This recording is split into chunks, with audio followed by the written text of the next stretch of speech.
స్వేచ్ఛ మృతిపైన పెద్ద ఎత్తున అనుమానం వ్యక్తమవుతున్నాయి.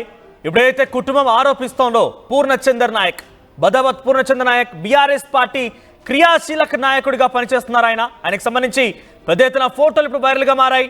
చాలా కీలకమైన వ్యక్తులతో ఏకంగా బీఆర్ఎస్ అధినేత మాజీ ముఖ్యమంత్రి కేసీఆర్తో పాటుగా ఆయన దిగినటువంటి ఫోటోలు, అప్పటి మాజీ ఎంపీ రాజ్యసభ సభ్యుడు సంతోష్ కుమార్తో కూడా దిగిన ఫోటోలు, ఆ తర్వాత కేటీఆర్తో దిగిన ఫోటోలు, అందరితో దిగినటువంటి ఫోటోలు ఇప్పుడు వైరల్గా మారాయి.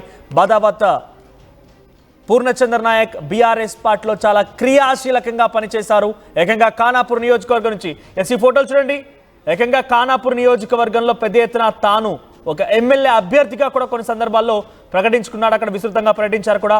మీరు రైట్ సైడ్ బాక్స్లో చూస్తుంది.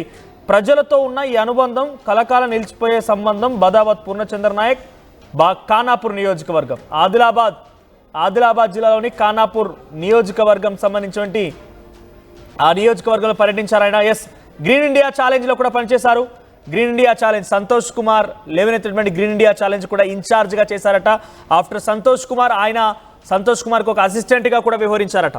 సంతోష్ కుమార్కి అసిస్టెంట్గా వ్యవహరించారు. గతంలో అదే ఛానల్లో ఒక సంతోష్ కుమార్ నేతృత్వంలోని ఒక ఛానల్లో ఇప్పుడు ఏదైతే స్వేచ్ఛ పనిచేస్తున్నటువంటి ఆ ఛానల్లోనే ప్రోగ్రామింగ్ ఇన్ఛార్జ్గా, కల్చరల్ ప్రోగ్రామింగ్ ఇన్ఛార్జ్గా కూడా పనిచేశారట. బయట తెలంగాణ ఆవిర్భావ సంబంధించిన పాటలు కానివ్వండి, తెలంగాణ ఆటపాటల గురించి, వేడుకల గురించి వాటిని చిత్రీకరించి అందించినటువంటి క్రమంలో కూడా ఆయన పనిచేసేవాడట.